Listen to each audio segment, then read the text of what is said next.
स्वागत है आपका इंडिया डेली में। मैं हूं आपके साथ विवेक शांडिल्य।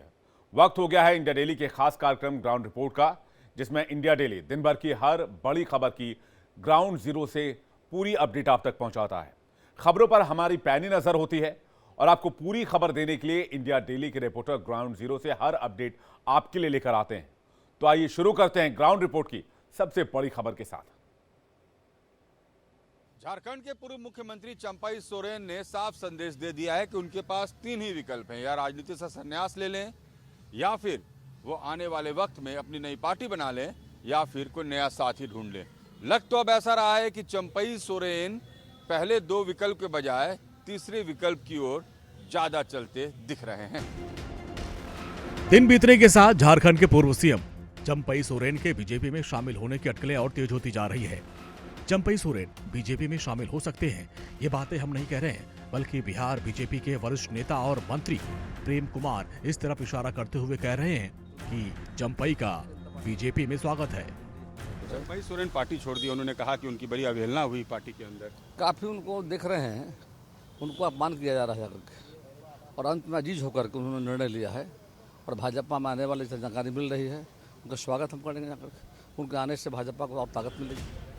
चंपाई सोरेन ने बीजेपी में जाने के अटकलों के बीच सोशल मीडिया प्लेटफॉर्म एक्स पर एक बगावती पोस्ट लिखा, जिसमें उन्होंने अपनी नाराजगी जाहिर की। चंपाई सोरेन ने अपने पोस्ट में लिखा कि पिछले 3 दिन से हो रहे अपमानजनक व्यवहार से भावुक होकर मैं आंसुओं को संभालने में लगा था, लेकिन उन्हें सिर्फ कुर्सी से मतलब था। मुझे ऐसा लगा मानो उस पार्टी में मेरा कोई वजूद ही नहीं, कोई अस्तित्व ही नहीं, जिस पार्टी के लिए हमने अपना पूरा जीवन समर्पित कर दिया। इस बीच कई ऐसी अपमानजनक घटनाएं हुई जिसका जिक्र फिलहाल मैं नहीं करना चाहता। इतने अपमान और तिरस्कार के बाद मैं वैकल्पिक राह तलाशने को मजबूर हो गया। इसी के साथ उन्होंने ये भी कहा कि मेरे पास 3 विकल्प हैं। पहला, संन्यास लूं, दूसरा अपना संगठन खड़ा करूं, और तीसरा किसी के साथ चल दूं। वहीं शिवसेना यूटीबी के नेता संजय राउत ने कहा कि महाराष्ट्र और झारखंड में चुनाव स्थगित कर दिए गए क्योंकि बीजेपी हेमंत सोरेन को सीएम पद से हटाना चाहती है, उनकी पार्टी को तोड़ना चाहती है और झारखंड में अस्थिरता लाना चाहती है। महाराष्ट्र और झारखंड में चुनाव इसलिए समय पर नहीं हो रहे हैं या आगे की तारीख वो लोग कर रहे हैं, इसलिए कि चुनाव से पहले ये लोग हेमंत सोरेन जी को मुख्यमंत्री पद से उतारना चाहते हैं, उनकी पार्टी तोड़ना चाहते हैं। यानी एक और चंपाई सोरेन अपनी ही पार्टी में खुद के अपमान होने की बात कर रहे हैं और नई राह पर चलने की भी बात कर रहे हैं। वह विपक्षी इस पूरे सियासी घटनाक्रम का आरोप बीजेपी के सिर मढ़ रही है। चंपाई सोरेन ने भले ही चुप्पी साध रखी हो, मगर बीजेपी की ओर से इशारे मिलने लगे हैं। जीतन राम मांझी ने उनका एनडीए में स्वागत करने की बात कही है, तो बिहार के बीजेपी के नेता ये कह रहे हैं कि चंपाई सोरेन आते हैं बीजेपी में तो इससे अच्छी बात कोई हो नहीं सकती, और वो कह रहे हैं कि उन्हें भी ये खबर है कि चंपाई सोरेन उनके साथ आ सकते हैं। होगा क्या, ये तो भविष्य के गर्भ में है, मगर चंपाई सोरेन के इशारों ने झारखंड ही नहीं पूरे देश के सियासत में हलचल मचा दी है। जम्मू कश्मीर में विधानसभा चुनाव को लेकर सभी राजनीतिक पार्टियों की तैयारियां हुई तेज। उमर अब्दुल्ला ने आज श्रीनगर में नेशनल कॉन्फ्रेंस का मैनिफेस्टो जारी किया। चुनाव की तारीखों का ऐलान होते ही जम्मू कश्मीर में सियासी सरगर्मी तेज हो गई है। नेशनल कॉन्फ्रेंस के नेता उमर अब्दुल्ला ने एक विशेष प्रेस कॉन्फ्रेंस आयोजित कर पार्टी का घोषणा पत्र जारी किया। उन्होंने कहा कि इस घोषणा पत्र को तैयार करने के लिए एक विशेष समिति बनाई गई थी, जिसका मुख्य उद्देश्य ये सुनिश्चित करना था कि लोग जान सकें कि पार्टी किन मुद्दों पर वोट मांग रही है। का काम करना होता है तो कहीं ना कहीं राथर साहब को हम उसके साथ जोड़ने का काम करते हैं। इस बार भी जब मंशूर तैयार करने की बात आई तो फारूक अब्दुल्ला साहब ने राथर साहब को ये जिम्मेदारी दी और उन पे छोड़ा कि वो कमेटी में किन किन को शामिल करना चाहेंगे। कमेटी में जिस तरह तनवीर ने अभी कहा, कई सारे नेशनल कॉन्फ्रेंस के साथी जो हैं इस कमेटी के साथ जुड़े रहे। इसके साथ साथ प्रोफेसर निसार साहब भी, उन्होंने भी हमारी इसमें बहुत मदद की। उन्होंने ये भी स्पष्ट किया कि ये घोषणा पत्र केवल चुनावी वादों तक ही सीमित नहीं है, बल्कि अगले 5 साल के शासन का एक रोड मैप है। वहीं पीडीपी प्रमुख और जम्मू कश्मीर की पूर्व मुख्यमंत्री महबूबा मुफ्ती की बेटी इल्तिजा मुफ्ती आगामी विधानसभा चुनाव लड़ेंगी। इल्तिजा को अनंतनाग के बिजबेहरा निर्वाचन क्षेत्र से उम्मीदवार बनाया जाएगा। बिजबेहरा मुफ्ती परिवार की गृह सीट और गढ़ है। 37 साल की इल्तिजा का ये पहला चुनाव होगा। महबूबा मुफ्ती के चुनाव लड़ने को लेकर अभी तस्वीर साफ नहीं हो पाई है। विधानसभा चुनाव के ऐलान के बाद भारतीय जनता पार्टी ने घाटी में सरकार बनाने की तगड़ी रणनीति बनाई है। बीजेपी इस चुनाव में किसी भी राजनीतिक दल से गठबंधन नहीं करेगी। पार्टी की नजर जम्मू की 43 विधानसभा सीटों पर टिकी है। बीजेपी को उम्मीद है कि जम्मू रीजन से उसे करीब 35 से 37 सीटें मिल सकती हैं। बहुमत के लिए कश्मीर रीजन से जीतने वाले 8 से 10 निर्दलीय विधायकों पर दांव लगाएगी। इसके अलावा पार्टी जम्मू कश्मीर विधानसभा चुनाव को लेकर ऐसे चेहरों को मौका देगी जिनकी उम्र 40 साल से कम होगी। नेशनल कॉन्फ्रेंस के मैनिफेस्टो में जहां एक तरफ धारा 370 और जम्मू कश्मीर के स्टेटहुड को वापस दिलाने की बात कही गई है, वहीं आम आवाम को लुभाने के लिए फ्रीबीज को भी जगह दी गई है। कोलकाता के आरजी-कर अस्पताल में महिला ट्रेनी डॉक्टर के साथ हुई हैवानियत के बाद एक ओर जहां पूरे देश में विरोध प्रदर्शन जारी है, तो वहीं दूसरी ओर पीड़िता की पोस्टमार्टम रिपोर्ट भी सामने आ गई है, जिसमें रेप की पुष्टि हुई है। पोस्टमार्टम रिपोर्ट में यह भी साफ हुआ है कि महिला ट्रेनी डॉक्टर के शरीर पर चोटों के कई निशान थे, जो मौत से पहले उसे दिए गए थे।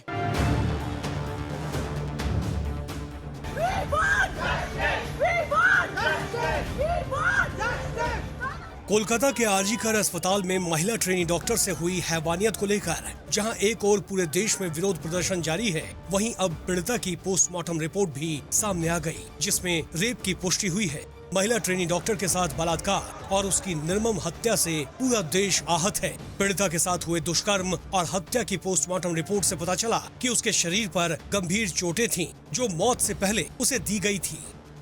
पोस्टमार्टम रिपोर्ट में पीड़िता के सिर, दोनों गाल, ओठ, नाक, दाहिने जबड़े, थोड़ी, गर्दन, बाएं हाथ, कंधे, घुटने और टखने के साथ उसके निजी अंगों के अंदर 14 से अधिक चोटें पाई गई। सीबीआई कोलकाता रेप कांड की जांच 4 एंगल से कर रही है।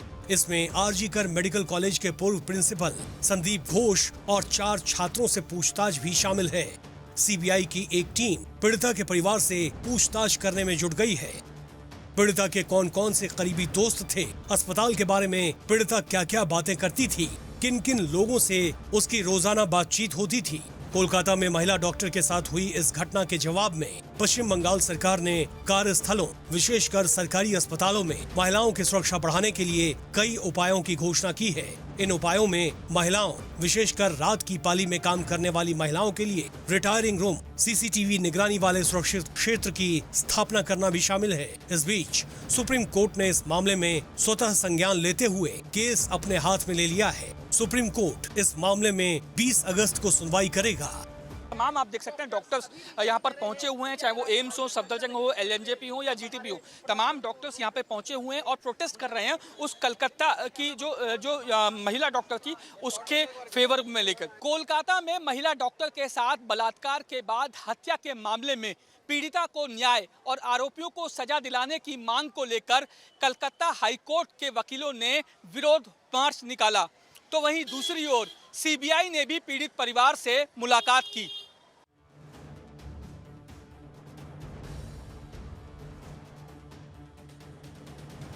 कोलकाता कांड को लेकर एक तरफ जहां डॉक्टर्स प्रदर्शन कर रहे हैं, वहीं अब वकीलों ने न्याय की मांग को लेकर जुलूस निकाला।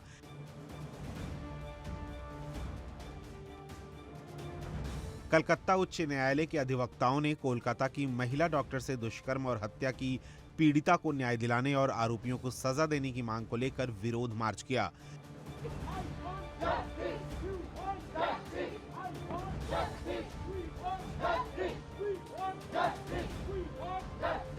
पश्चिम बंगाल के पूर्व महाधिवक्ता जयंत मित्रा समेत कई वरिष्ठ वकील विरोध मार्च में शामिल हुए। दोषियों को सजा देने की मांग करते हुए वकीलों ने हाथों में तख्तियां लेकर उच्च न्यायालय के पास विरोध मार्च में शामिल हुए। अभी तक कुल 37 उपद्रवियों को अरेस्ट किया जा चुका है।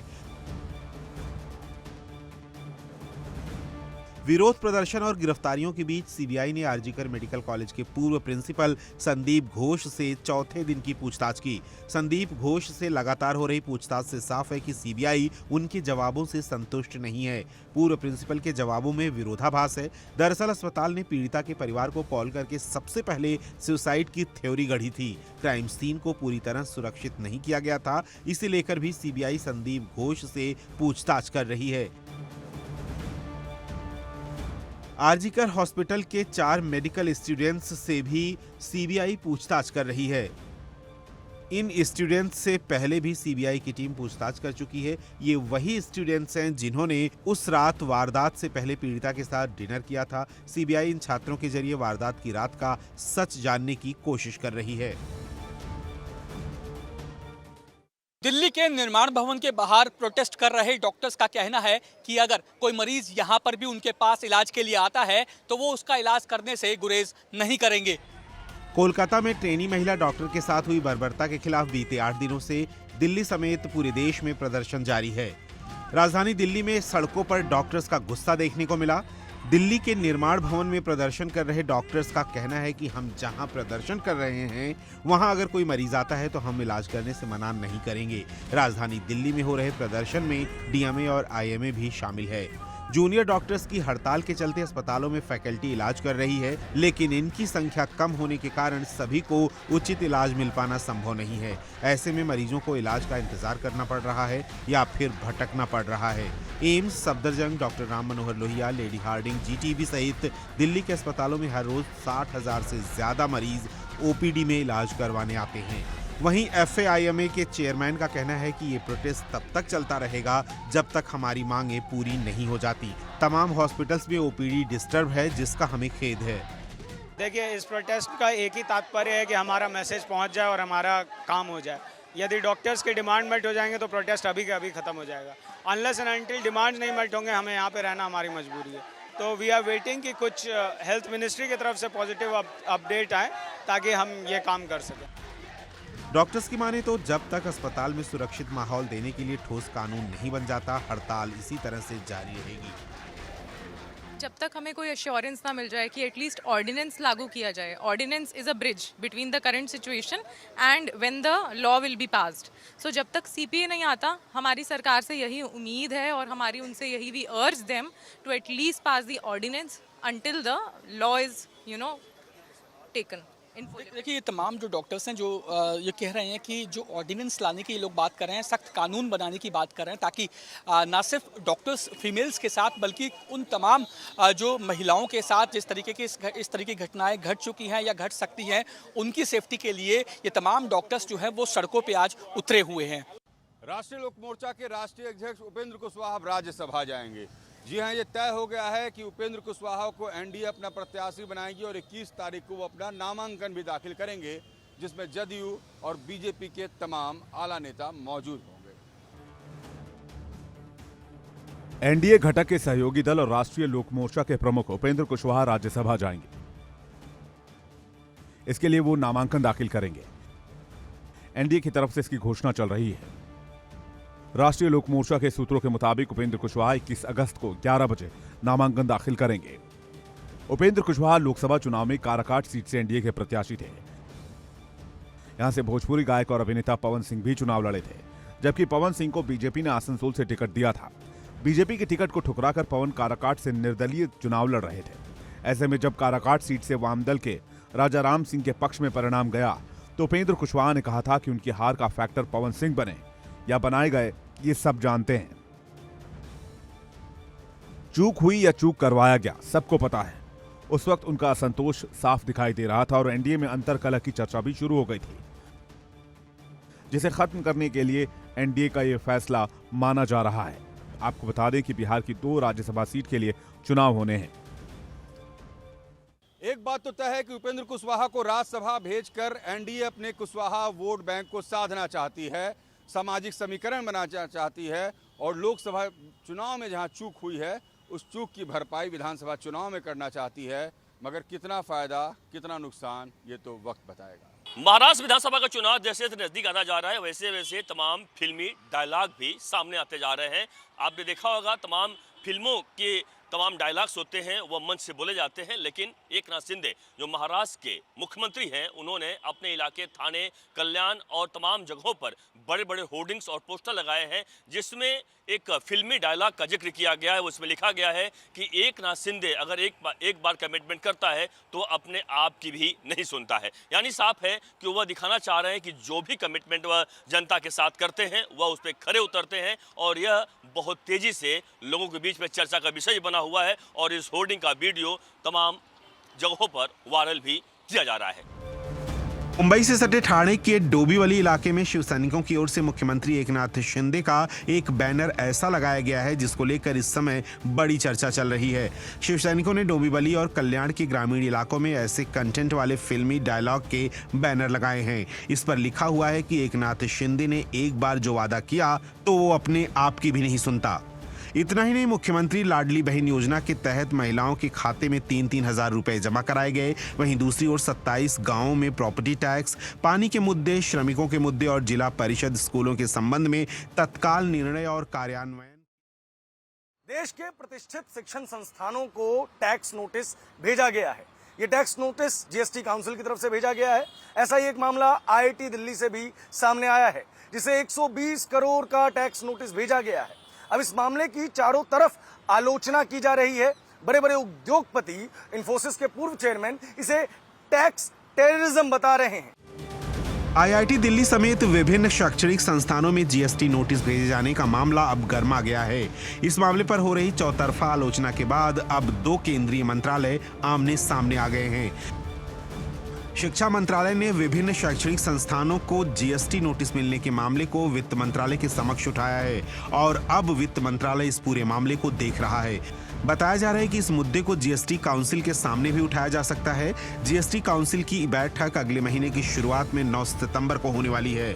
संबंधित मामले में directorate general of GST intelligence ने आईआईटी दिल्ली समेत कई अकादमिक संस्थानों को टैक्स डिमांड का नोटिस भेजा है। आईआईटी दिल्ली को भेजे गए नोटिस में डीजीजीआई ने 120 करोड़ रुपए की डिमांड की है, जिसमें टैक्स के बकाये समेत ब्याज और जुर्माना शामिल है। यह मामला पहले ही विवादों में घिर चुका है, क्योंकि बकाये का नोटिस आईआईटी दिल्ली को मिले रिसर्च ग्रांट के लिए भेजा गया है। वहीं इस पर कांग्रेस भी हमलावर है। उसका कहना है कि ये लूट का नया तरीका है। दिल्ली को जीएसटी का नोटिस भेजा गया है जुर्माने के लिए, उन्होंने टैक्स पे नहीं किया। अब आईआईटी को नोटिस हो रहा है, उदाहरण देख लीजिए। अब बाबा को टैक्स के लिए फ्री किया जा रहा है। ये तो नया आविष्कार है मोदी जी का। डीजीजीआई ने आईआईटी दिल्ली को साल 2017 से 2022 के बीच मिले रिसर्च ग्रांट को शो कॉज नोटिस भेजा है और 120 करोड़ रुपए की डिमांड की है। नोटिस में आईआईटी दिल्ली को कारण बताने के लिए 30 दिनों का समय दिया गया है और उससे पूछा गया है कि संबंधित ग्रांट पर पेनल्टी समेत टैक्स क्यों नहीं वसूल किया जाना चाहिए। ये मामला अब इतना तूल पकड़ चुका है कि भारत सरकार के 2 मंत्रालय एक दूसरे के सामने खड़े हो चुके हैं। शिक्षा मंत्रालय ने वित्त मंत्रालय से इस बात को लेकर बातचीत की है कि आखिर ये नोटिस क्यों भेजा गया है। अब इस बात पर अगली प्रतिक्रिया 9 सितंबर को आएगी, जब जीएसटी काउंसिल की बैठक होगी।